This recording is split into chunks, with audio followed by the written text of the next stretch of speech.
Quality और consistent performance के लिए सिर्फ सिल्वर पंप्स एंड मोटर्स, नाम याद रखना।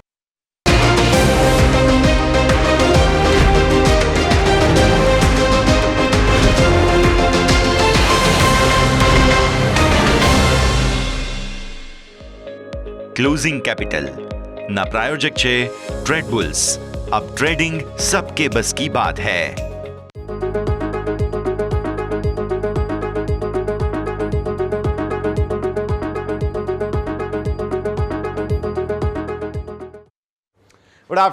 ગુડ આફ્ટરનૂન સ્વાગત આપનું ક્લોઝિંગ કેપિટલમાં। હું યશ આપની સાથે। જબરદસ્ત વેચવાલી ભારતીય માર્કેટ્સે તોડી નાખ્યું, ફોડી નાખ્યું, ભૂક્કો કરી નાખ્યું ટાઈપની સ્થિતિ। નવરાત્રી શરૂ શું થઈ, અહીંયા ગરબે ઘૂમતું માર્કેટ જે છે તે જોવા મળ્યું અને આજે તો લાલ લીલા નિશાનની વચ્ચે જબરદસ્ત ગરબો ઘૂમ્યું છે માર્કેટ। તો આવો બધા જ સેટઅપ પર નજર કરીશું, પણ પહેલા હેડલાઇન્સ તો જોઈ લઈએ। માર્કેટમાં ડેઝ હાઈથી આવી ભારે નફા વસૂલી। નિફ્ટી 200 અંક ઘટી 25,000ને તોડ્યું। બેંક નિફ્ટી 700 અંકથી વધુ ઘટી અને 51,500 તરફ। એફએમસીજી ઓટો ફાઇનાન્સથી દબાણ।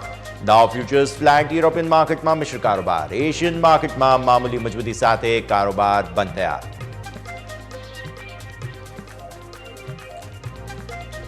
એનબીએફસી શેર્સે બજાર પર બનાવ્યું દબાણ। બજાજ ફિનાન્સ નિફ્ટીના ટોપ લૂઝર્સમાં। શ્રીરામ ફાઇનાન્સ અને એમએનએમ ફાઇનાન્સ 3 થી 5% તૂટ્યા।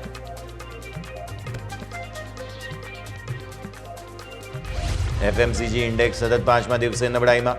નેસ્લે નિફ્ટીના ટોપ લૂઝર્સમાં સામેલ। એચયુએલ આઈટીસી બ્રિટાનિયા 2% નીચે। ઓટો શેર મંદીના માહોલમાં સમાયા। હીરો એમએનએમ નિફ્ટીના top losers. Ashok Leyland TVS મોટર્સમાં ભયંકર વેચવાલી।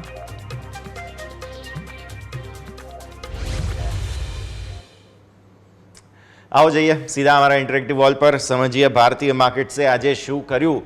કંઈ નહીં, કોપી કર્યું। ગઈકાલનો જે ટ્રેડ હતો તેને આજે કોપી કર્યું છે। બસ ગઈકાલે સીધા ઘટ્યા હતા, આજે વધીને ઘટ્યા છે। જબરદસ્ત એક્શન। તમે જુઓ તો ગઈકાલે જે ટોટલ 2%ની વેચવાલી હતી, તમે આજના ડેઝ હાઈથી નીચેના સ્તર તરફના લો, અત્યારે જે 25,000 તોડી દીધું છે આપણે, તેને કમ્પેર કરો તો એ પણ લગભગ એ જ 2% આસપાસનો ઘટાડો થાય છે। એટલે ગઈકાલનો જે ભયંકર ખરાબ મૂડ હતો તેવો જ આજે છે। બસ ખાલી વાત એ છે કે સરપ્રાઈઝ આપી, પહેલાં તેજી આવી અને ત્યારબાદ જબરદસ્ત વેચવાલી। એક બાદ એક બધા જ લેવલ્સ તૂટતા ગયા। આવો નિફ્ટીના ડેલી ચાર્ટ્સ। આજના હાઈ શું છે? 25,485। આ છે તમારા માટે ડેઝ હાઈ। તમે જુઓ છો તે પ્રમાણે અહીંયા આ 20 દિવસની મૂવિંગ એવરેજને એક્ઝેક્ટ સ્પર્શવાની કોશિશ કરી। એ લેવલ હતું 25,505। 25,505 તમારા માટે થઈને આ 20 દિવસની મૂવિંગ એવરેજ હતી। તમારા ઇન્ટ્રાડે હાઈસ છે 485। એક્ઝેક્ટ આ લેવલથી તમે સેલિંગ આવવાની શરૂઆત કરી। આપણું મહત્વનું લેવલ આટલા દિવસથી આપણે જોઈ રહ્યા હતા તે હતું 25,350। 350 તોડ્યું, ત્યારબાદ ફર્ધર સેલિંગ આવતું જોવા મળ્યું। એ સેલિંગ આવતા આવતા છેક તમે ગઈકાલે તમને યાદ હોય તો બેંક નિફ્ટીએ પોતાની 50 દિવસની ઈએમએને તોડી ત્યાંથી નીચે ક્લોઝ આપ્યું। આજે નિફ્ટી પોતાની 50 દિવસની ઈએમએ તોડી રહ્યો છે। લેવલ થઈ રહ્યું છે 25,065 અને ત્યારબાદ હજુ પણ નીચે તમે કારોબાર કરી રહ્યા છો। 25,000 તોડી અને લગભગ આજે એવું લાગી રહ્યું છે કે ડેઝ લો જે બન્યા છે તમારા 24,982, લગભગ તેને જ આસપાસ ક્લોઝિંગ થતું જોવા મળશે। એટલે તમે વિચાર કરો, ઉપર તમારા રેકોર્ડ હાઈ હતા 26,277, ત્યાંથી 25,277 અને 25,277થી 24,982। જબરદસ્ત વેચવાલી। લગભગ 1100 પોઈન્ટ આસપાસની વેચવાલી તમે જુઓ છો। અને આવી સ્થિતિમાં આ બધા લેવલ્સ જે છે તે એક સાથે ધડામ 3-4 દિવસમાં તૂટી ગયા છે। હવે મેઇન વાત એ છે કે જ્યાં સુધી તમે આ લેવલ તમારું જે છે, જે આજના તમારા ડેઝ હાઈ છે 25,500 ને નીચે છો ત્યાં સુધી તો અત્યારે ફિલહાલ ટેન્શન રહેશે, કેમ કે ત્યાં કોલ રાઇટર્સ હું આગળ તમને બતાવીશ। એટલે ત્યાં સુધી મંદીના મૂડમાં છો તમે। 25,500 એ હર્ડલ બની રહ્યું છે। આજનું ક્લોઝ બહુ મહત્વનું છે। જો 25,065ને ઉપર ક્લોઝ નથી આપતા, હાલત ખરાબ થઈ જશે। નેક્સ્ટ લેવલ તમારા માટે અમે તમને કહ્યું હતું તે છે 24,800।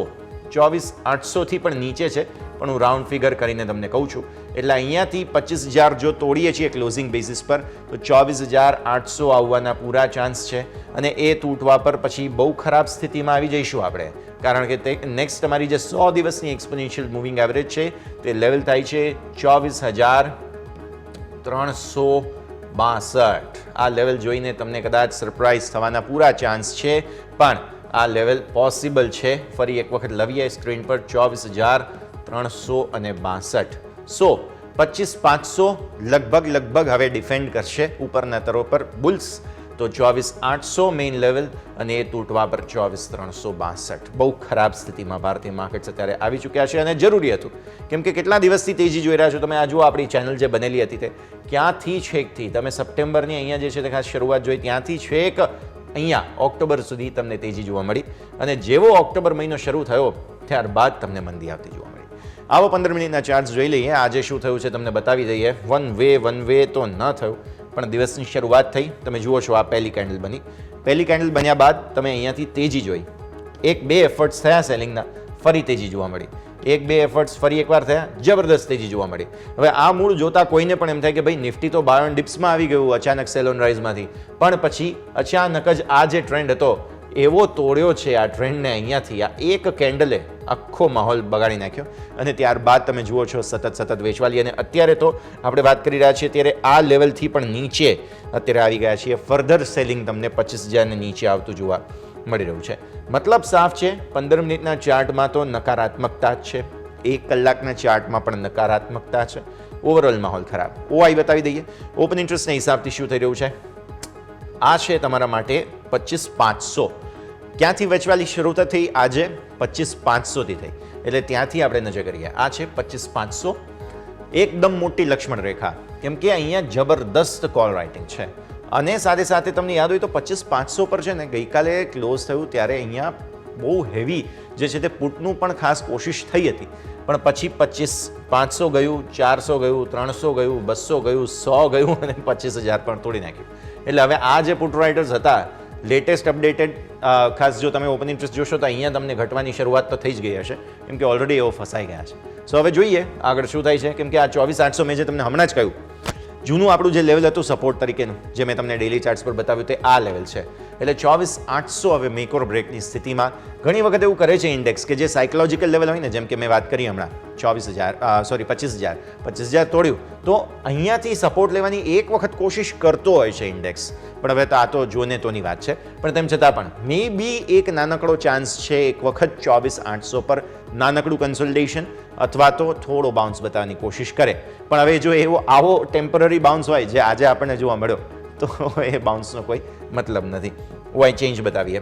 ઓપન ઇન્ટરેસ્ટ ચેન્જમાં આજે બધા જ કોલ રાઇટર્સને એકદમ મજા પડી ગઈ છે. ફાઇનલી બિયર્સનો માર્કેટ જે છે તે હવે બનતું જોવા મળ્યું. અત્યાર સુધી બુલ્સ જ ચાલી રહ્યા હતા. તમે જુઓ છો 25,500, 400, 300, 200. આ તમે જુઓ છો તે છે 400 અને 200. બે જગ્યાએ સૌથી વધુ ઓઆઈ એડિશન છે અને આ છે 25,000 કે જ્યાં પણ હેવી ઓપન ઇન્ટરેસ્ટનું એડિશન તમને જોવા મળી રહ્યું છે. આ તરફ તમે જુઓ છો 24,800 અને 25,000 બે જગ્યાએ પુટમાં તમને સપોર્ટ છે આજે, પણ એ પણ હવે ખસતા જોવા મળી રહ્યા છે 24,800 તરફ. લેટ્સ સી 24,800 ને ટેસ્ટ થયા બાદ શું થાય છે. તો આ થઈ ગયો નિફ્ટી. હવે આવો બેંક નિફ્ટી પર. બેંક નિફ્ટીની હાલત વધારે ખરાબ આપણે ઓલરેડી જોઈ જ રહ્યા છીએ. આજે પણ તમે જુઓ ચાર્ટ્સ જે છે તે એવું જ કહે છે કે હવે 50 દિવસની મૂવિંગ એવરેજને જો અટેમ્પ્ટ પણ કરે છે, જુઓ આજે પણ કર્યો અટેમ્પ્ટ, ત્યાંથી પછી ફરી એકવાર સેલિંગ આવી જ જાય છે. આ ક્લિયર કટ ટ્રેપ હતો. આજે ખાસ જે છે તે સેન્સેક્સની એક્સપાયરી હતી અને હવે આપણે જાણીએ છીએ કે સેન્સેક્સના વીકલી એક્સપાયરી નહીં હોય બહુ જલ્દી, તો આવી સ્થિતિમાં પૂરી કોશિશ જે છે તે અહીંયાથી કરવામાં આવી. 51,900નું લેવલ છે મેક ઓર બ્રેકની સિચ્યુએશનમાં. આજે તમારા હાઈ બન્યા 52,358ના, રાઈટ, 358ના તમારા હાઈ બન્યા. તમારી મૂવિંગ એવરેજ જે છે તે 51,900 પર છે અને પૂરી એટલા માટે આ જુઓ 52,000 પછી 52,100, 200 અને 300 ત્રણ લેવલ કુદાવ્યા કે બધાને ભરોસો થાય કે નાના તેજી જ છે અને ત્યારબાદ જે ખાસ વેચવાલી આવવાની શરૂઆત થઈ તે અત્યારે ફિલહાલ આ લેવલ તો પહેલાં રિક્લેમ કર્યું હતું એ તોડી દીધું, ત્યારબાદ અત્યારે ડેઝ લો બન્યા છે તે છે 51,347. બહુ હેવી સેલિંગ અહીંયા પણ આવતું જોવા મળ્યું. અચ્છા, બેંક નિફ્ટીનો આજે 5મો દિવસ છે. નિફ્ટીની સરખામણીમાં બેંક નિફ્ટીની પહેલાંની કેન્ડલ્સ હેવી બનેલી છે, એટલે આજે તમે પર્સન્ટેજ વાઇઝ જુઓ ને તો નિફ્ટી કરતાં બેંક નિફ્ટીનો ટકાવારી હિસાબથી ઓછો ઘટાડો છે, પણ તમે ડેઝ હાઈથી ગણો ને તો એ ઘટાડો નિફ્ટી કરતાં મોટો જ છે. અને ગેપ ડાઉન જે બની રહ્યા છે તેમાં પણ સ્થિતિ ખરાબ જ છે. સો એકંદરે બેંક નિફ્ટી હજુ પણ સપોર્ટ લઈ રહ્યો નથી. હવે નેક્સ્ટ લેવલ શું, કેમ કે આ 50 દિવસની મૂવિંગ એવરેજ તોડી દીધી છે, તો નેક્સ્ટ લેવલ તમારું સીધું આ જે 100 દિવસની મૂવિંગ એવરેજ છે તે બને છે, અને એ લેવલ થાય છે તમારું 50,985. સો હવે તમારા માટે આ લેવલ બહુ દૂર નથી, કેમ કે 347ના લોથી 51,000 તોડવાની પૂરી કોશિશ કરશે, અને ત્યારબાદ એકદમ 51,000ને નજીકનો તમારો સપોર્ટ એરિયા બને છે. એ એક વખત સપોર્ટ ના લે તો પછી ફર્ધર તમારા માટે જૂના જે તમારા અહીંના લો હતા 49,800 આસપાસના તે આવશે. તો પૂરી કોશિશ કરી રહ્યો છે બેંક નિફ્ટી અત્યારે મોટો ઘટાડો બતાવવાની. 15 મિનિટના ચાર્ટ બતાવીએ. જેમ નિફ્ટીમાં થયું તેમ બેંક નિફ્ટીએ પણ તેજી બતાવવાની પૂરી કોશિશ કરી. જુઓ તમે, આજે જેને કહેવાય ને ટેનિસની રમત ટિક ટેક કેમ થાય, એક બોલ આ બાજુ જાય આ બાજુ આવે, એવી રીતના જ થયું છે. દિવસની શરૂઆત થઈ તેજી, પછી ફરી એકવાર મંદી આવી, ફરી એકવાર તેજી 2 કેન્ડલ, ફરી એકવાર મંદી અહીંયાથી, ફરી તેજીની કોશિશ થઈ, અને પછી જેમ નિફ્ટીમાં મૂડ બદલ્યો તેવી રીતે બેંક નિફ્ટીએ પણ મૂડ બગાડ્યો, અને આ એક જ કેન્ડલની અંદર જબરદસ્ત વેચવાલી. 12:40 સમય એવો છે કે જેને વિજય મુહૂર્ત ગણવામાં આવે છે, પણ 12:40 સમય હંમેશા માર્કેટ માટે ખરાબ જ આવતો હોય છે, અથવા તો ટ્રેન્ડ ચેન્જનો આવતો હોય છે, અને એવું જ થયું. 12:40 શાર્પ સેલિંગ, અને અત્યારે તો એને પણ નીચે કારોબાર. તો આ છે પરિસ્થિતિ, માહોલ ખરાબ છે.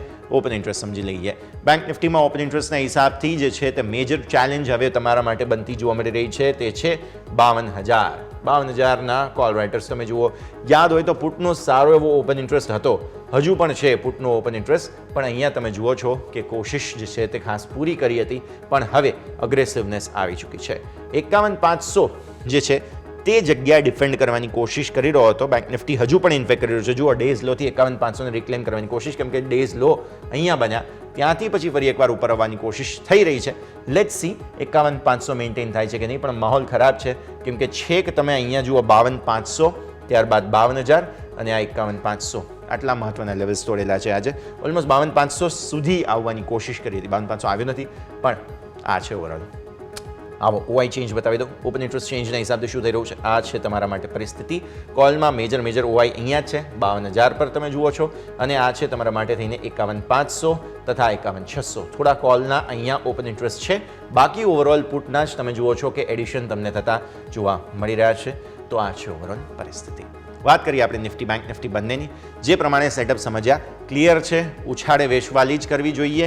જ્યાં સુધી મહત્વપૂર્ણ લેવલ્સ આવી નથી જતા ત્યાં સુધી ઘણા ટ્રેપ હજુ પણ એવું લાગે છે આવનારા દિવસોમાં આવા જ ટ્રેપ જોવા મળશે, કારણ કે 20 નવેમ્બર જ્યાં સુધી નિયમો બદલાઈ નથી જતા ત્યાં સુધી હજુ પણ આવા ઘણા પ્રકારના સ્વિંગ્સ આવતા જોવા મળી શકે છે. સેન્સેક્સની પણ અને બેંકેક્સની એક્સપાયરી પણ વીકલી બંધ થઈ જવાની છે, તો એને કારણે થઈને પણ ઘણું ઉથલપાથલ આજે જોવા મળેલી હતી. તો આ સાથે જ એક ક્વિક બ્રેકનો સમય. બ્રેક બાદ આપણા એક્સપર્ટ આપણી સાથે જોડાશે, ચર્ચા કરીશું માર્કેટના સેટઅપની. બ્રેક બાદ.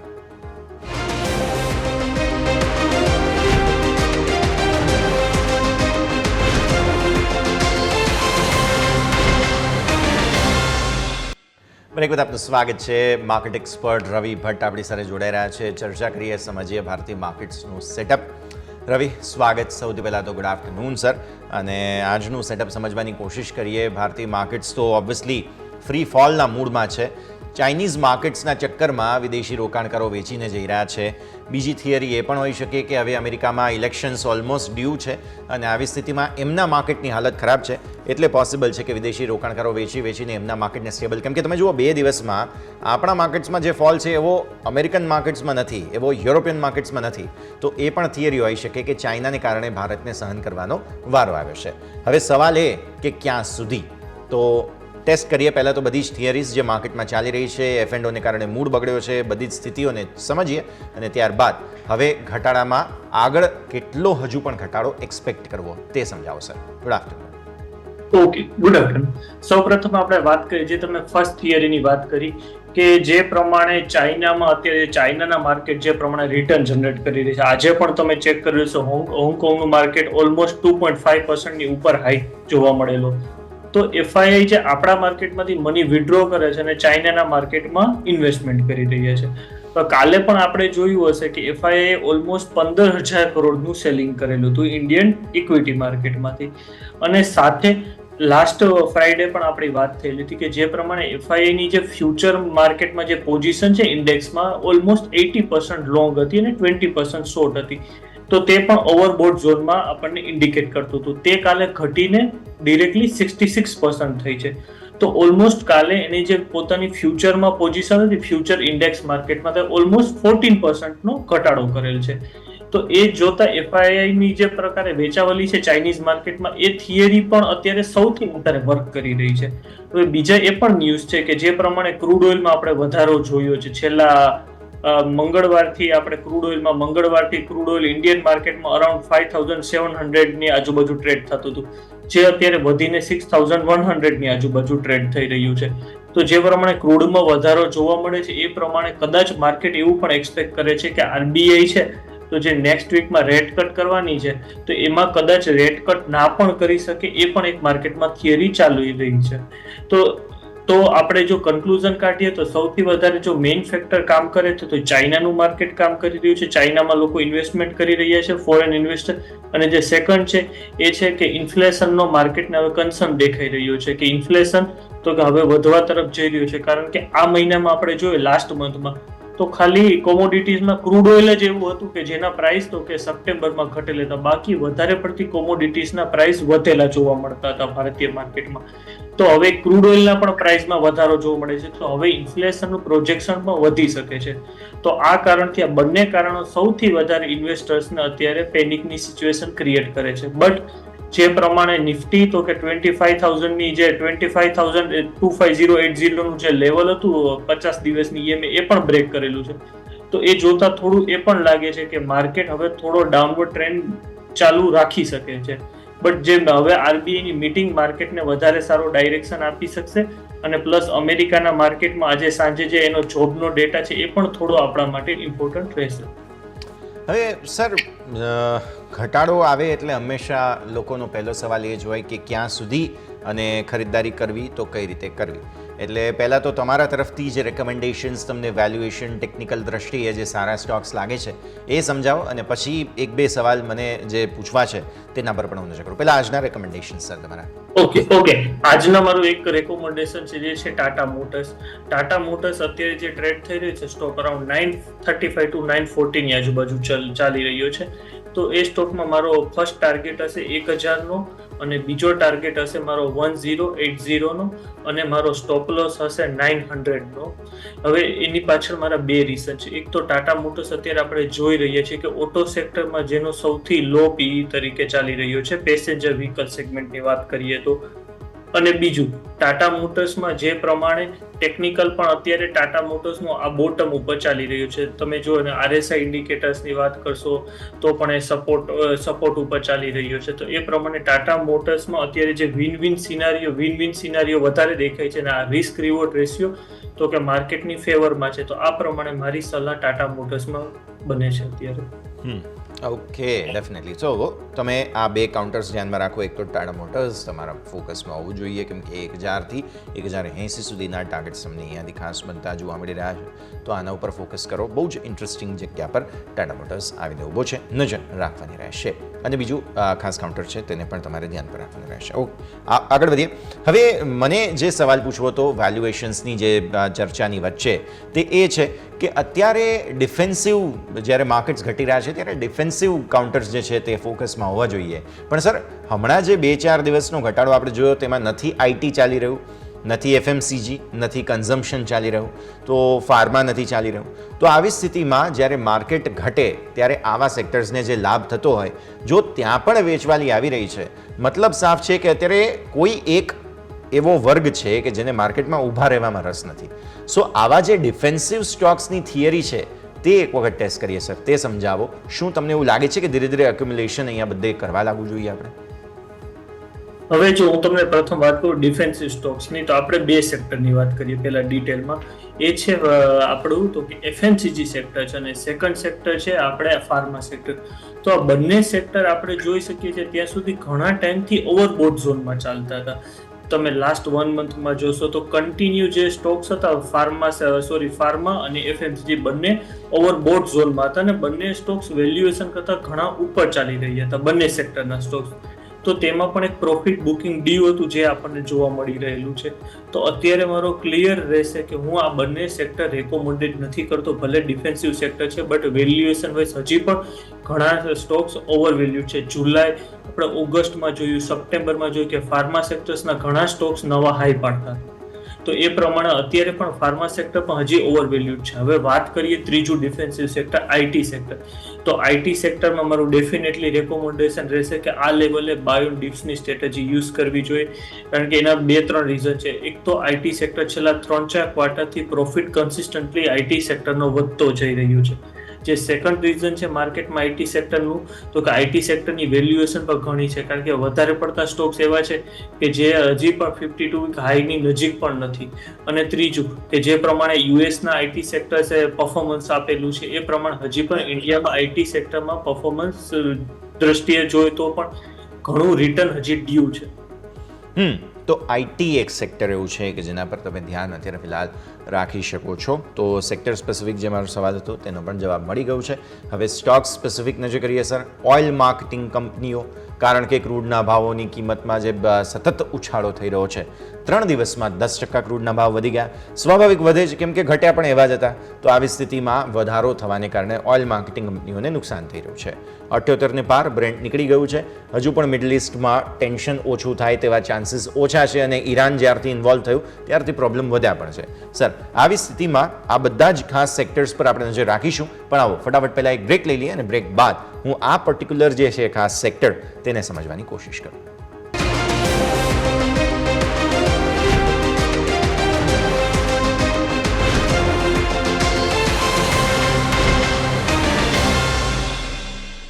બ્રેક બાદ આપનું સ્વાગત છે. ભારતીય માર્કેટ્સ પહેલાં તો ક્વિકલી અપડેટ લઈ લઈએ, બીકોઝ હવે ક્લોઝ તરફ આગળ વધી રહ્યા છીએ અને આ સાપ્તાહિક ક્લોઝ છે દર્શક મિત્રો, અને આ અઠવાડિયું જબરદસ્ત વેચવાલી રહી છે. હવે વીકલી ચાર્ટ્સ ખરાબ થઈ ગયા એટલે તમારા મંથલી ચાર્ટ્સ પણ ધીરે ધીરે ખરાબી તરફ આગળ વધી રહ્યા છે, પણ જે તેજી તમે જોયેલી છે તેની સામે આ ઘટાડો કંઈ નથી, તે બેઝિકલી વાત સ્વીકારવી અત્યારે જરૂરી છે.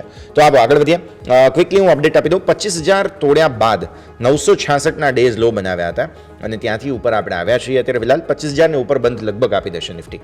બેંક નિફ્ટી તમે જોઈ લો, 51,000 ને ઉપર 51,347ના લો બનાવ્યા, ત્યાંથી 51,500 ને ઉપર બંધ આપવાની કોશિશ અહીંયાથી રહી છે. મિડ કેપ સ્મોલ કેપ પણ હવે બધું સમેટવાની કોશિશમાં છે અત્યારે ફિલહાલ. લેટ્સ સી આગળ શું થાય છે. હવે આપણે વાત કરીએ ક્રૂડની. સો ક્રૂડમાં તમને સતત ભાવ વધારો જોવા મળેલો છે. પાછલા 1-2 અઠવાડિયાની અંદર તમે જુઓ તો ભાવ સારા એવા વધી ગયા છે. $78 ને પાર બ્રેન્ટ છે. આવી સ્થિતિમાં ઓઇલ માર્કેટિંગ કંપનીઓ પર સીધી અસર પડી રહી છે. મિડલ ઇસ્ટનું ટેન્શન હજુ પણ ઓછું થાય તેવું લાગતું નથી. આવી સ્થિતિમાં રવિ, હવે તમારા પાસેથી સમજીએ ઓઇલ માર્કેટિંગ કંપનીઓની હાલની સ્થિતિને. હાલત ખરાબ છે, પણ જ્યારે ક્રૂડના ભાવો ઘટી રહ્યા હતા ત્યારે પણ આપણે ત્યાં રિટેલ પેટ્રોલ કે ડીઝલના ભાવો ઘટ્યા નથી. એટલે કેશ તો સારું એવું જનરેટ થઈ જ ગયું છે, એમને પ્રોફિટ તો થઈ રહ્યો છે, બસ માર્કેટ સેન્ટિમેન્ટને કારણે OMCs રિએક્ટ કરી રહ્યા છે. સર, હું વાત કરું તો જે પ્રમાણે આપણે વાત થઈ કે ક્રૂડ ઓઇલના પ્રાઇસ જે પ્રમાણે મિડલ ઇસ્ટનું ટેન્શન વધી રહ્યું છે અને અત્યારે પણ આપણે જોઈ શકીએ ઈરાનની આજે પણ કમેન્ટ હતી બપોરે 3 વાગ્યાની આજુબાજુ કે હજી પણ અમે ઇઝરાયલ પર હવા એટેક કરી શકીએ છીએ, અને ઇઝરાયલ કન્ટિન્યુ ઇગ્નોર કરી રહ્યું છે ડિરેક્ટલી ઈરાન ઉપર એટેક કરવાનું, કારણ કે જો ઇઝરાયલ એટેક કરશે ઈરાન ઉપર ડિરેક્ટલી તો ક્રૂડના પ્રાઇસ આપણને $100 પણ જોવા મળી શકે છે. અને જે પ્રમાણે તમે વાત કરી ઓઇલ માર્કેટિંગ કંપનીઝને ખૂબ સારો પ્રોફિટ પણ કરેલો છે. લાસ્ટ જો ક્વાર્ટરની આપણે વાત કરીએ તો કંપની પાસે ઘણું સારું કેશ રિઝર્વ છે.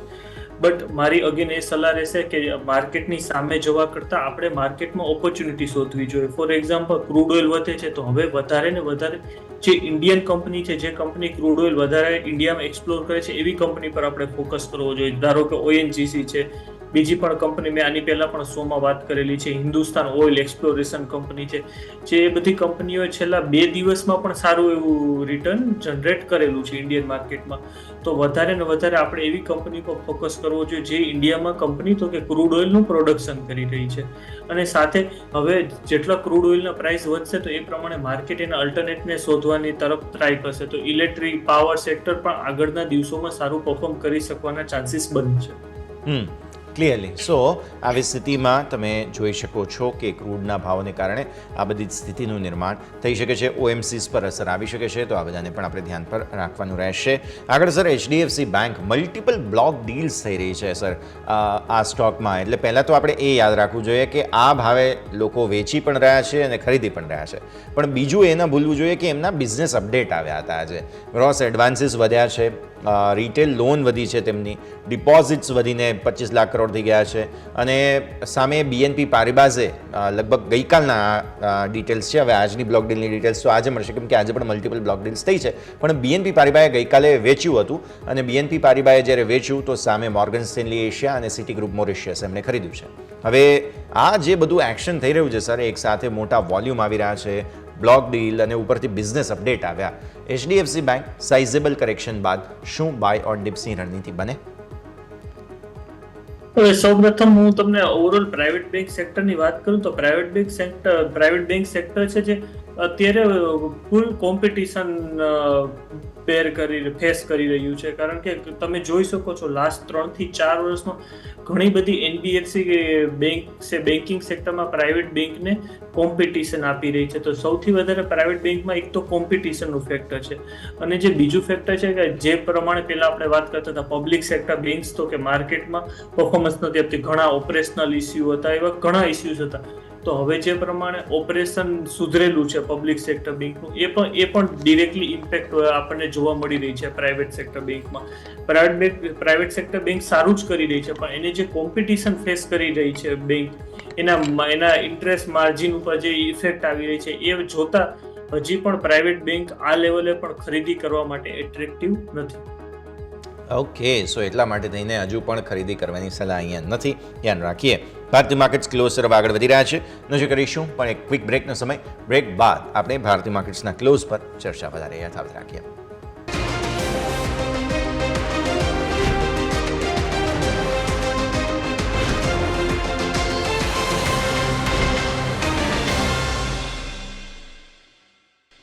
બ્રેક બાદ સ્વાગત. ભારતીય માર્કેટ્સના ક્લોઝ પર નજર કરો. હાલત ખરાબ. ફરી એક વખત તમારું જે રેકોર્ડ હાઈ હતા 26,277, ત્યાંથી ક્લોઝિંગ આવી રહ્યું છે 25,050 પર. 25,000 એટલે જાળવી લીધું, પણ એનાથી કંઈ ખાસ ફરક પડતો નથી કેમ કે નેટ તમે જોવા જાઓ તો 1200 પોઈન્ટથી પણ વધુના ઘટાડા સાથે આ અઠવાડિયું જઈ રહ્યું છે. તમને આ અઠવાડિયાનું જો નિફ્ટીનું કેલ્ક્યુલેશન ગણાવું ને 4.25%. આ અઠવાડિયે નિફ્ટી ઘટ્યો છે 1134 પોઈન્ટ્સ. સેન્સેક્સ 4.4% ઘટ્યો છે આ અઠવાડિયે 3766 પોઈન્ટ. 4.3% બેંક નિફ્ટી ઘટ્યો છે આ અઠવાડિયે 2316 પોઈન્ટ્સ. મતલબ સાફ છે કે ભારતના પ્રાઇમ બેન્ચમાર્ક ઇન્ડાઇસીસ 4% એવરેજ આ અઠવાડિયે, ઇનફેક્ટ મારે 4.25 જ કહેવું જોઈએ, આ અઠવાડિયે એવરેજ 4.25% ઘટ્યા છે. તેજી પણ લાંબી જોઈ છે આપણે, કંઈ ખોટું નથી. આટલી સરસ જેને કહેવાય કે તેજી બાદ કરેક્શન આવવું તે એક સ્વાભાવિક છે ને આપણે રાહ પણ જોઈ રહ્યા હતા, તો એ ફાઇનલી તમને જોવા મળ્યું. એટલે નવું નથી કંઈ. પણ મિડ કેપ અને સ્મોલ કેપ પર તમે જે કરો તો આ અઠવાડિયે ઘટાડો છે લગભગ 3-3.25% આસપાસ. સ્મોલ કેપ તમે જુઓ તો ત્યાં પણ ઘટાડો લિમિટેડ છે. એટલે એ વસ્તુ આપણને બતાવે છે કે હજુ પણ તમને જગ્યા જોવા મળી રહી છે ભારતીય માર્કેટ્સમાં, અને એટલા માટે જ તમે જુઓ છો અહીંયા એક અસર જે છે તે ક્લિયર કટ તમને આવતી જોવા મળી. તો અઠવાડિયાના બેઝ પ્રમાણે તમે જુઓ છો તો હાલત ઓવરઓલ ખરાબ છે. મંથલી ચાર્ટ્સ નેગેટિવ થઈ ચૂક્યા છે. આવી સ્થિતિમાં જોઈશું હવે આગળ શું પરિસ્થિતિ. નિફ્ટીના ટોપ ગેનર્સ લૂઝર્સ તમને ફટાફટ બતાવી દઈએ. સૌથી પહેલાં તો જુઓ ટોપ ગેનર્સ. આવા માર્કેટમાં હતા ગેનર્સ. આજે ITC સ્ટોક્સમાં તેજી હતી. ઇન્ફોસિસ તમે જુઓ 1.5% ઉપર જોવા મળ્યો. ONGC 1.18% ઉપર જોવા મળ્યો. HDFC લાઈફ 1% ઉપર જોવા મળ્યો. ટાટા મોટર્સ 0.5% ઉપર જોવા મળ્યો. વિપ્રો લગભગ 0.5% ઉપર. ટોપ લૂઝર્સ કયા હતા? M&M 3.5% ઘટાડો. બજાજ ફિનાન્સ 0.3%ની વેચવાલી. Asian Paints crude related action 0.5% નીચે. નેસ્લે 2.5%. BPCL 2.5% નીચે. તો આ છે ભારતીય માર્કેટ્સની ખરાબ રહેનારા સ્ટોક્સની સ્થિતિ. આવા માહોલમાં પણ અમુક જગ્યાએ 52 વીક હાઈ બન્યા. ક્યાં? લાલ પેથલેબ, ડૉક્ટર લાલ પેથલેબમાં 52 વીક હાઈ બન્યા આજે. Naukri.com સારા રેકોર્ડ હાઈ બન્યા છે અને વર્લપૂલમાં પણ જુઓ તો તમે સારા મજબૂતીના સંકેત જોવા મળ્યા. અમુક જગ્યાએ 52 વીક લો છે. ક્રેડિટ એક્સિસ ગ્રામીણમાં 52 વીક લો, RBL બેંક સતત બીજા દિવસે 52 વીક લો અહીંયા બન્યા છે. વોડાફોન આઈડિયામાં 52 વીક લો. આ સ્ટોક 10ને નીચે આવી ગયો છે ફરી એકવાર. જે ચાહકો છે પેની સ્ટોક્સના તેના માટે આ ક્લિયર કટ એક્ઝામ્પલ જ્યારે વેચવાલી આવે છે તો કયા લેવલની આવે છે જોઈ લો તમે. ક્લિયર કટ એક્ઝામ્પલ છે. અને ઇઝી ટ્રીપ પ્લાનર્સમાં પણ 52 વીક લો બનતા તમને જોવા મળ્યા છે.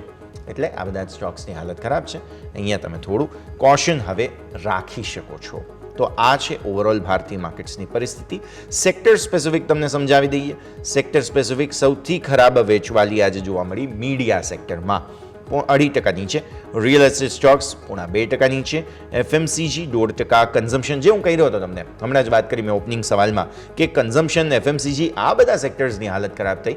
આમ ગણાય ડિફેન્સિવ પણ અહીંયા હાલત ખરાબ થઈ છે. લીલા નિશાનમાં એક PSU બેંક હતો. આજે ઇન્ટરેસ્ટિંગલી ખરીદારી જોવા મળી છે અને આઈટીમાં થોડી ખરીદારી આજે સેક્ટોરલ અપડેટના હિસાબથી. રવિ, પહેલાં તો ક્લોઝિંગનું રિએક્શન એક લઈ લઈએ. 25,000 ઉપર બંધ થવામાં સફળતા તો મળી છે નિફ્ટીને, અને બેંક નિફ્ટી પણ 51,500 ઉપર બંધ થવામાં સફળતા મળી છે. પણ શું આ કોઈ રિવર્સલના ઇન્ડિકેશન છે કે નહીં? કેમ કે બધાને પહેલો સવાલ થાય આવતા અઠવાડિયે નવું શું છે. અને બીજું, મિડ કેપ અને સ્મોલ કેપ રિલેટિવલી નિફ્ટી અને બેંક નિફ્ટી કરતાં ઓછા ઘટ્યા છે કેમ કે એમણે પહેલાં રિએક્ટ કરી લીધેલું. તો અહીંયા શું ધ્યાન રાખવું? આપણે વાત કરીએ તો આપણે લોકોને દિવાળી પહેલા ડિસ્કાઉન્ટની આપણે લોકો એક્સપેક્ટેશન કરતા હોય છે દરેક પ્રોડક્ટ ખરીદતા પહેલા. તો મારા મતે પણ આ એક પ્રકારનું શેર માર્કેટનું ડિસ્કાઉન્ટ છે કે દિવાળી પહેલા તમે ખરીદી કરવા માટે એક આ ડિસ્કાઉન્ટ આપી રહ્યું છે માર્કેટ. હવે જે માર્કેટને ડાયરેક્શન માટે સૌથી ઇમ્પોર્ટન્ટ છે એ છે માર્કેટમાં નેક્સ્ટ વીકથી ક્વાર્ટરલી રિઝલ્ટ ચાલુ થાય છે. 10 તારીખે ફર્સ્ટ TCS રિઝલ્ટ ડિક્લેર કરશે, પછી 14 તારીખથી રેગ્યુલરલી રિઝલ્ટ ડિક્લેર થવાના ચાલુ થશે. તો એ પણ એક ઇમ્પોર્ટન્ટ ફેક્ટર હશે માર્કેટને અન્ડરસ્ટેન્ડ કરવા માટે. અને બીજો જે મેં આજે વાત કરી અમેરિકાના જે જોબના ડેટા છે આજે, તો એ પણ આપણા માટે ઇમ્પોર્ટન્ટ છે નિયર ટર્મ માટે. અને નેક્સ્ટ વીક RBIની મીટિંગ, મેઇન તો નેક્સ્ટ વીક RBIની મીટિંગ ફર્ધર ઇન્ડિયન માર્કેટનું ડાયરેક્શન નક્કી કરશે. અને જે પ્રમાણે આપણે હવે સેક્ટર સ્પેસિફિક વાત કરીએ તો આજે પણ ઓટો સેક્ટર કન્ટિન્યુ 1.3-1.5% જેવું ડાઉન બંધ રહેલું છે. બટ કાલે જોયેલું હશે તમે કે જે પ્રમાણે ઓટો સેક્ટરના ડેટા આવ્યા, ફર્સ્ટ નવરાત્રીએ ઘણા લોકો ઓટો સેક્ટરમાં બાય કરતા હોય છે. તો જો આપણે લાસ્ટ યરની કમ્પેર કરીએ તો આ વર્ષે ફર્સ્ટ નવરાત્રીએ ઓલમોસ્ટ 10% જેટલું કંપનીઓનું સેલ્સ વધેલું છે. જે આપણે આગળ પણ વાત કરતા હતા કે ઓટો સેક્ટર તો કે ઇન્વેન્ટરીનો ઇસ્યુ છે, કંપની પાસે ખૂબ ઇન્વેન્ટરી, બટ જે પ્રમાણે 10% સેલ્સ વધેલું છે તો એ હજી પણ આપણને સારું ઇન્ડિકેશન આપે છે. અને બીજું પણ જે રીઝન છે કે ઓટો સેક્ટરમાં થોડી બાઇંગ ઓછી છે છેલ્લા 1-1.5 મહિનાથી, કારણ કે માર્કેટમાં લોકોને એક્સપેક્ટેશન છે કે ઇન્ટરેસ્ટ રેટ કટ થશે તો વધારે ચીપ રેટે લોન મળશે. એ કારણથી પણ લોકો ખરીદી નથી કરી રહી. તો જો RBI ઇન્ટરેસ્ટ રેટ કટ કરે તો પણ આપણે ઓટો સેક્ટરમાં એક સારી એવી તેજી જોવા મળી શકે છે. તો એ પ્રમાણે જો સેક્ટર સ્પેસિફિક વાત કરીએ તો ઓટો સેક્ટર અને IT પણ અત્યારે ખૂબ સારું દેખાઈ રહ્યું છે, જે મેં અગાઉ પણ કીધેલું છે. તો એ પ્રમાણે સેક્ટર વાઇઝ જાય તો મારી સલાહ રહેશે, એક જ સલાહ રહેશે કે અત્યારે હવે મેટલ સેક્ટરને થોડું સ્ટે હવે રહેવાની જરૂર છે કે મેટલ સેક્ટરમાં પ્રોફિટ બુકિંગ આવી શકે છે.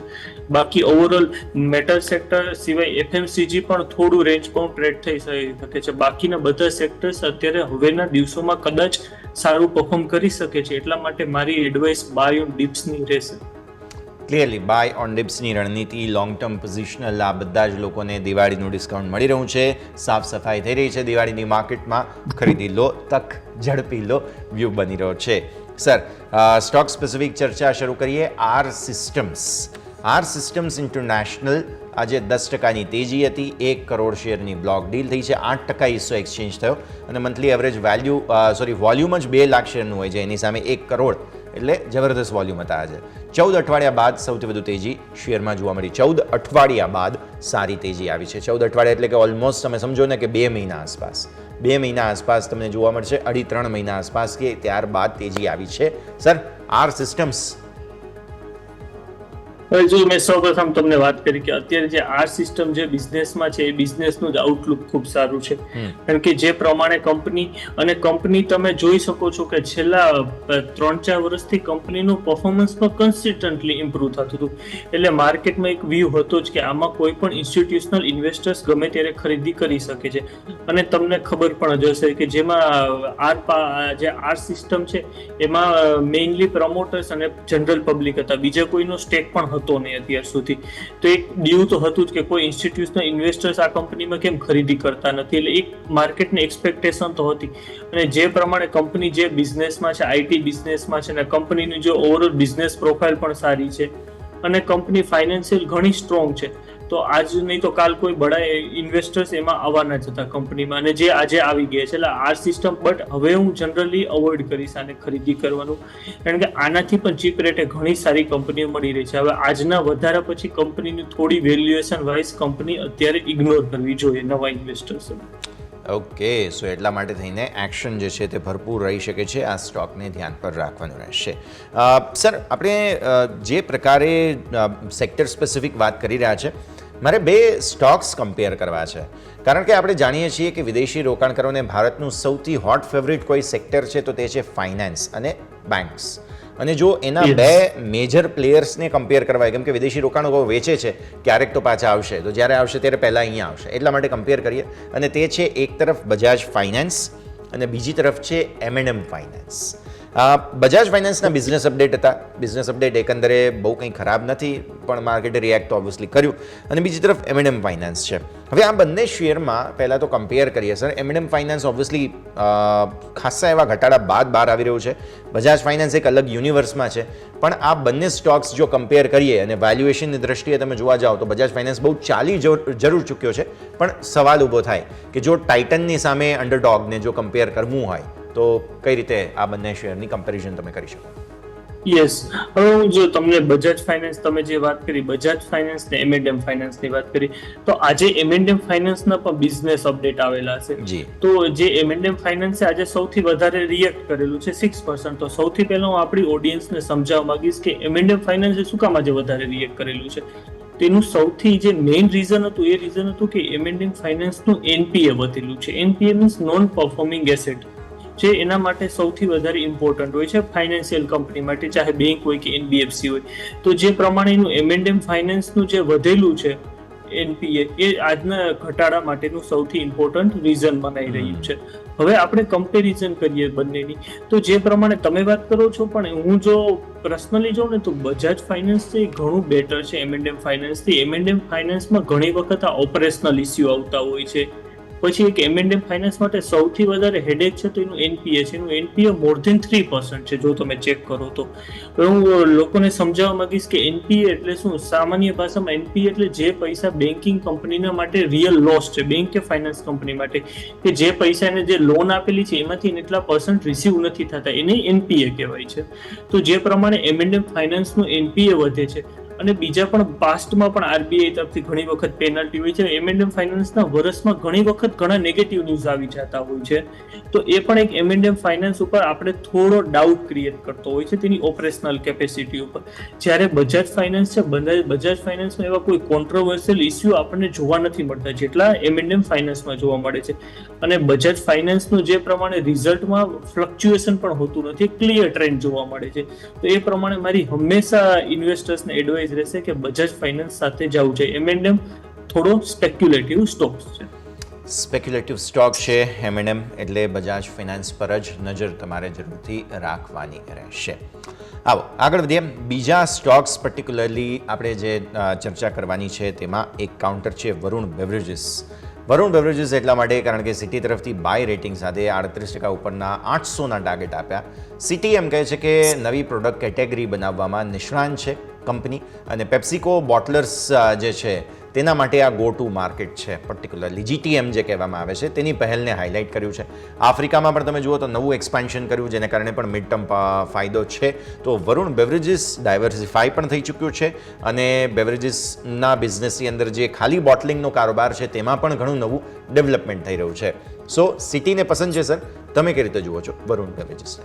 હવે હું વરુણ બેવરેજીસની વાત કરું તો હું ઘણા સમયથી મને આ સ્ટોક ઓવર વેલ્યુડ લાગતો હતો અને એ પ્રમાણે સ્ટોકે ઘણું કરેક્શન પણ આપેલું છે. ઓલમોસ્ટ સ્ટોક 680 થી નીચે આવેલો છે. બટ મારા મતે હજી પણ સ્ટોક થોડો ઓવર વેલ્યુ છે. જો આપણે ખરીદી કરવી હોય તો આપણે 560 ની આજુબાજુથી ખરીદી સ્ટાર્ટ કરવી જોઈએ, કારણ કે કંપનીના જે પ્રમાણે કંપનીએ રિઝલ્ટ પણ જનરેટ કરેલા છે, એવું નથી, પણ જે પ્રમાણે કંપનીએ લાસ્ટ જેની રેલી 2 વર્ષની રેલી જોઈએ છીએ આપણે, તો એ પ્રમાણે કંપનીનો સ્ટોક હજી પણ થોડો ઓવર વેલ્યુડ છે અને કદાચ માર્કેટમાં હજી પણ એ કરેક્ટ થઈ શકે છે. એટલે મારા મતે આ સ્ટોક્સને જો ખરીદી કરવી હોય આપણે તો અરાઉન્ડ 560 થી આપણે સ્ટાર્ટ કરવી જોઈએ, કારણ કે હજી પણ સ્ટોક ટેકનિકલી મંથલી ચાર્ટ પ્રમાણે ઘણો ઓવરબોટ ઝોનમાં ટ્રેડ કરી રહ્યો છે. ક્લિયરલી તો વ્યૂ આ પ્રમાણે અહીંયાથી ખાસ બનતો જોવા મળી રહ્યો છે. ઓવર વેલ્યુડ છે. વરુણ બેવરેજીસ નજર રાખીએ. આગળ વધીએ. વીકલી ટોપ ગેનર્સ લૂઝર્સ પર નજર કરીએ તો આ અઠવાડિયામાં ટોપ પરફોર્મરમાં બીએસઈ જોવા મળ્યો. સર, પહેલાં તો બીએસઈ ચાલ્યો એટલા માટે કારણ કે જે સેબીનો સર્ક્યુલર આવ્યું બધાને એવું લાગ્યું કે આને બીએસઈને ફાયદો થશે, પણ પછી ખાસ સમાચાર એવા આવ્યા કે સામેથી જ તેમણે અમુક જે વીકલી એક્સપાયરી છે સેન્સેક્સ અને બેન્કેક્સની તે તેમણે હટાવી દીધી છે, રદ કરી દીધી છે. તેમ છતાં પણ આ અઠવાડિયે ઓલમોસ્ટ 13% ચાલ્યો છે સર સ્ટોક. ઓકે, હવે હું સૌપ્રથમ બીએસસી ની વાત કરું તો માર્કેટ જે પ્રમાણે સેબીનો સર્ક્યુલર આવેલો છે તો આપણને બધાને ખબર છે કે એફએન્ડો તો કે એનએસસી છે અને જે એનએસસી થી થાય છે અને જે બીએસસી છે એ બધું તો કે વધારે પડતું ડિલિવરી બેઝ માર્કેટ છે. તો હવે જે આ સર્ક્યુલર આવ્યું છે એનાથી ડિરેક્ટલી બેનિફિટ આપણને ખબર છે બીએસસી ને થવાનો છે, કારણ કે બીએસસીમાં વધારે પડતું શેર્સનું જ કામ કરે છે. જે ઓપ્શન્સ પણ છે ને છેલ્લા એને હમણાં થોડા ટાઈમથી જ લોન્ચ કરેલા છે. આઈ થિંક 1 વર્ષ થયેલું હશે બીએસસીના ઓપ્શન્સને. તો એ પ્રમાણે બીએસસીની બિઝનેસ પ્રોફાઇલ અનુકૂળ વધારે માર્કેટને આવી અને જે પ્રમાણે બટ આપણે એ પણ ભૂલવું ન જોઈએ કે અમુક જે બ્રોકિંગ સ્ટોક્સ હતા જે આ સર્ક્યુલર આવેલો ત્યારે આપણો વ્યૂ હતો કે હવે તો કે એન્જલ બ્રોકિંગ છે, જે લોકો ડિસ્કાઉન્ટ બ્રોકર છે વધારે પડતા ડિપેન્ડ છે તો કે એફએન્ડો સ્ટોક્સ ઉપર, એફએન્ડો ઉપર. બટ એન્જલ બ્રોકિંગ જેવા સ્ટોક્સો પણ ઘણું સારું રિટર્ન આપેલું છે અને હજી પણ આ સેક્ટર છે જે બ્રોકિંગ સેક્ટર છે એક્સચેન્જમાં હજી પણ ઘણું તો કે વેલ્યુએશન વાઇઝ ઘણા આ બધા સ્ટોક્સ ચીપ ચાલી રહ્યા છે. તો મારા મતે બીએસસી સ્ટોક્સ છે હજી પણ રિટર્ન આપી શકે, પણ જે ઇન્વેસ્ટર્સો પાસે છે એને એટલીસ્ટ 20 to 30% પ્રોફિટ બુક કરવો જોઈએ, કારણ કે ગમે ત્યારે સ્ટોકમાં થોડું નાનકડું એવું એક કરેક્શન ડ્યુ છે જે દેખાઈ રહ્યું છે આવનારા દિવસોમાં. ક્લિયરલી એટલે કરેક્શન તો ડ્યુ છે, એટલે આવી સ્થિતિમાં નજર જરૂરથી અહીંયા આપણે રાખવી જોઈએ. નેક્સ્ટ સર, સરકારી બેંક્સ આજે બહુ સરસ ચાલી છે. બેંક ઓફ બરોડાના બિઝનેસ અપડેટ પણ આવ્યા હતા અને સારા છે, પ્લસ સરકારી બેંક્સમાં પણ સારું એક્શન આપણને જોવા મળેલું છે. તો કઈ રીતે જુઓ છો તમે બેંક ઓફ બરોડા અને સરકારી બેંક્સ જે સારી ચાલી છે તો તેને આપણે કઈ રીતે જોઈશું? સરકારી બેંકોમાં આપણે વાત કરીએ તો બેંક ઓફ બરોડાની વાત કરું તો જેટલી આપણી પબ્લિક સેક્ટરની બેંક છે તેમાંથી બેંક ઓફ બરોડા સૌથી અંડર વેલ્યુ સ્ટોક્સ છે. ચાહે આપણે કંપનીના પીઈ રેશિયો પ્રમાણે જો અથવા તમે કંપનીની બુક વેલ્યુ અકોર્ડિંગ ટેસ્ટ કરશો તો સૌથી અંડર વેલ્યુ છે બેંક ઓફ બરોડા. તો બેંક ઓફ બરોડામાં હજી પણ ઘણી જગ્યા છે આગળ વધવા માટે અને બેંક ઓફ પીએનબી પણ આ જે લેવલ અત્યારે જે ટ્રેડ થઈ રહ્યો છે પંજાબ નેશનલ બેંક અને આ લેવલથી પણ 30 to 40% અપસાઇડ જોઈ રહ્યું છું પંજાબ નેશનલ બેંક. તો પંજાબ નેશનલ બેંક, એસબીઆઈ એ ત્રણેય બેંકોના ને હવે મેઇન જોવાનું રહેશે ત્રણેય બેંક કેવા સારા રિઝલ્ટ જનરેટ કરે છે અને જો આવનારા વીકમાં આરબીઆઈ તરફથી રેટ કટ થશે તો આ ત્રણેય બેંકોમાં હજી પણ સારું રિટર્ન જનરેટ થઈ શકે છે. તો મારી ઇન્વેસ્ટર્સને એડવાઇસ હશે જે ઇન્વેસ્ટર્સોને બેન્કિંગ સેક્ટર તરફ જવું હોય તો એ લોકોએ અત્યારે પ્રાઇવેટ બેંકની જગ્યાએ પબ્લિક સેક્ટર બેંકમાં ઇન્વેસ્ટમેન્ટ કરવું જોઈએ. ત્યાં તમને સૌથી વધારે અને થોડું સારું રિટર્ન મળવાની એક્સપેક્ટેશન છે, કારણ કે છેલ્લા 10 દિવસનો ઘટાડામાં પણ આપણે જોઈ શકીએ છીએ કે પ્રાઇવેટ પબ્લિક સેક્ટર બેંકમાં એટલું રિએક્શન ન હતું જેટલું પ્રાઇવેટ સેક્ટરની બેંકમાં હતું. ક્લિયરલી બહુ સરસ રીતે તમે સમજાવ્યું. પબ્લિક સેક્ટર બેંક્સને તેને પણ ધ્યાન પર રાખવાની રહેશે. આગળ વધીએ. ટોપ લૂઝર્સ હું જોઈ રહ્યો છું સર, આમાં રિયલ એસ્ટેટ સ્ટોક્સ જોવા મળી રહ્યા છે અને આમ પણ સારા ચાલી ગયા હતા રિયલ એસ્ટેટ સ્ટોક્સ, ત્યારબાદ વેચવાલી આવી છે જેમાં સૌથી વધુ ફિનિક્સ મિલ્સ આ અઠવાડિયે ઘટ્યો છે. તો ચાઇનીઝ રિયલ એસ્ટેટ માર્કેટ પસંદ પડ્યું છે વિદેશી રોકાણકારોને, કારણ કે જે સ્ટિમ્યુલસ વગેરે છે એને કારણે એક એક્શન છે. તો ભારતીય રિયલ એસ્ટેટ માર્કેટ ક્યાં સુધી થોડું ઠંડુ રહી શકે તે હવે આપણે સમજીએ. ભારતીય રિયલ એસ્ટેટ માર્કેટ જો વાત કરીએ તો હવે નેક્સ્ટ વીકની મેં જે તમને સમજાવ્યું છે નેક્સ્ટ વીકની એક આરબીઆઈની મીટિંગ છે પ્લસ જે પ્રમાણે બિઝનેસના અપડેટ્સ આવી રહ્યા છે એ ઇન્ડિયામાં જે હવે અત્યારે જે આપણે વાત કરીએ રિયલ એસ્ટેટ સેક્ટર, તો વધારે જે મીડિયમ સાઇઝના સિટી છે એમાં વધારે સારું પરફોર્મ કરી રહ્યું છે.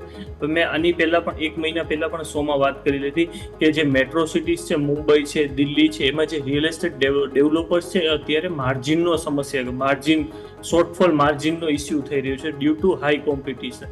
તો એના કારણે રિયલ એસ્ટેટ સેક્ટરમાં એક પ્રોફિટ બુકિંગ તો હતું જ. ભલે આરબીઆઈ કદાચ નેક્સ્ટ વીકમાં ઇન્ટરેસ્ટ રેટ કટ પણ કરે, પણ જેની આપણે ગ્રાઉન્ડ રિયાલિટીની વાત કરીએ તો margin is a biggest issue in metro city. તો ત્યાં જ્યાં સુધી માર્જિન ઇસ્યુ સફર કરશે ત્યાં સુધી રિયલ એસ્ટેટ સેક્ટર મે બી કદાચ આ રેન્જમાં કોન્સોલિડેટ થઈ શકે છે. તો મારી અત્યારે ઇન્વેસ્ટર્સને સલાહ રહેશે કે હમણાં આ સેક્ટરને અવોઇડ કરવાની જરૂર છે.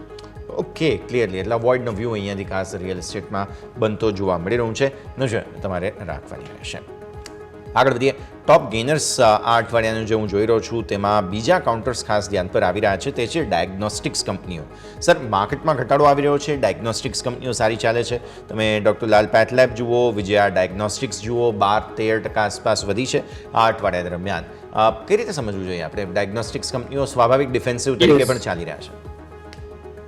હું સૌપ્રથમ ડોક્ટર લાલ પેથની વાત કરીશ કે ટ્યુઝડે પણ મેં ડોક્ટર લાલ પેથની જે પ્રમાણે એના બિઝનેસ એક્સપાન્શનની જે કોમેન્ટ્રી આપેલી હતી ત્યારથી માર્કેટમાં એક વ્યૂ બનતો હતો કે ડોક્ટર લાલ પેથ ફંડામેન્ટલ પણ એની જે મેનેજમેન્ટની કોમેન્ટ્રી હતી, કંપનીના જે ફંડામેન્ટલ્સ ઉપર, કંપનીના જે માર્જિન, કંપનીના જે એક્સપાન્શન, તો એ પરથી પણ એક માર્કેટમાં વ્યૂ બુલિશ બનતો હતો. અને એ જ દિવસે મંગળવારે એની ટેકનિકલ પણ તમે જોઈ શકો છો કે એને બ્રેકઆઉટ આપેલું હતું.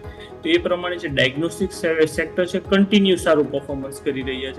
એની પાછળ જે પ્રમાણે છેલ્લા 3 મહિનામાં ઇન્ડિયામાં પણ જે હેલ્થ કેરના ઇસ્યુઝ આવેલા છે, જે પ્રમાણે આ મોન્સૂનની લીધે જે ઇફેક્ટ આવેલી છે ઘણા લોકોની હેલ્થ ઉપર, ડેન્ગ્યુ છે, મેલેરિયા છે, એના જે ટેસ્ટમાં ઓલમોસ્ટ લાસ્ટ યરની કમ્પેરમાં 15-20% વધારો જોવા મળેલો છે.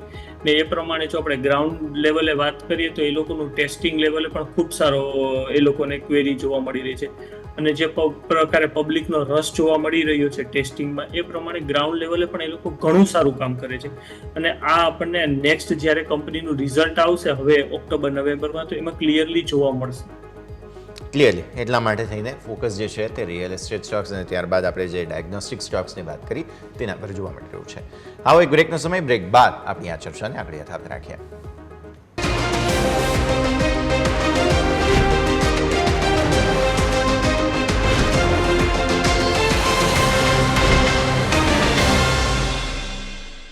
બ્રેક બાદ આપનું સ્વાગત છે. ભારતીય માર્કેટ્સમાં જોઈ રહ્યા છીએ જબરદસ્ત મંદીનું એક્શન અને ત્યારબાદ આપણે ચર્ચા કરી રહ્યા છીએ.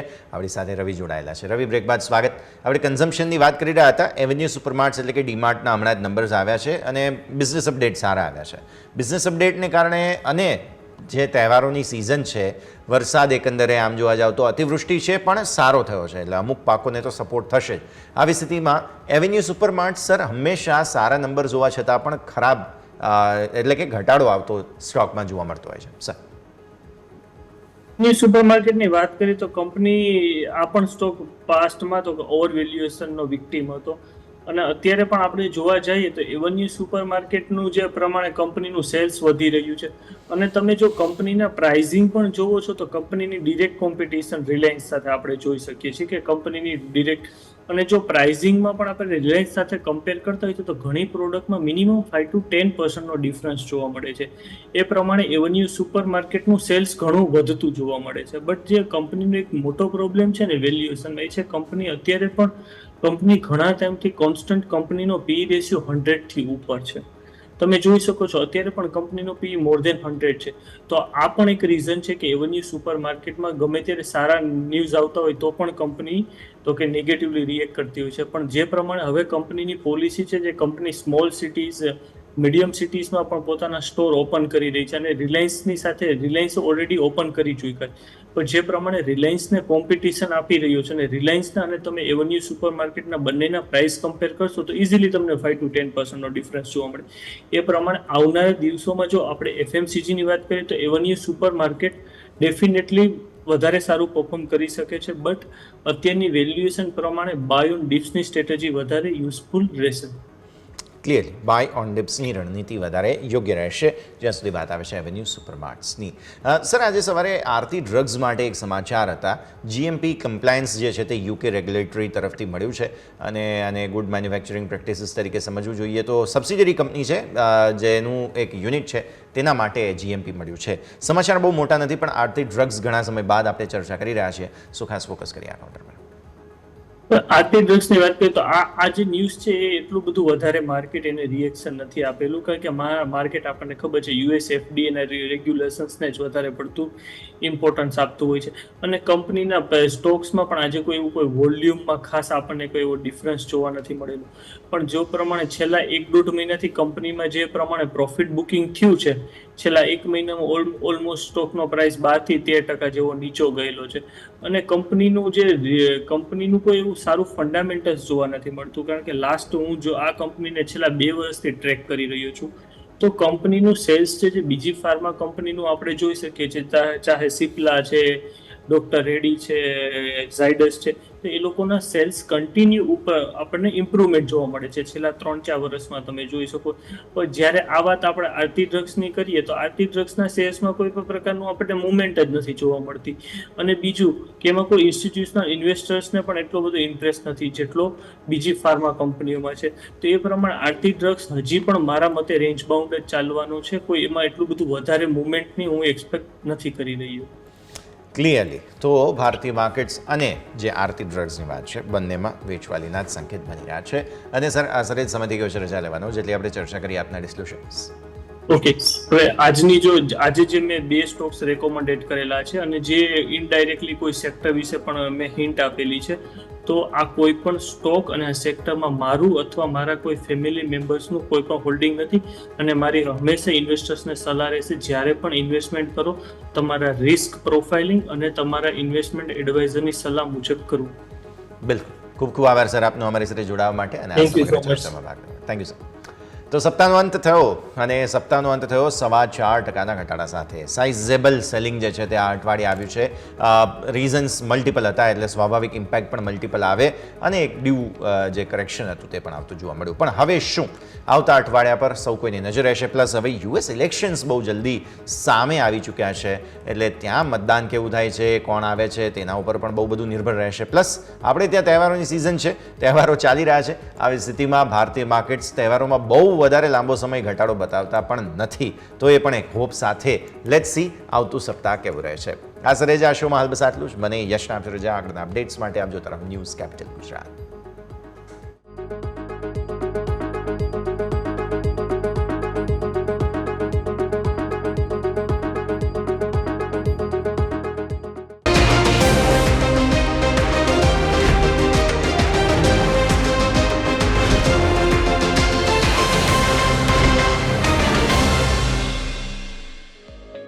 ક્લોઝિંગ કેપિટલ ના પ્રાયોજક છે ટ્રેડ બુલ્સ. અબ ટ્રેડ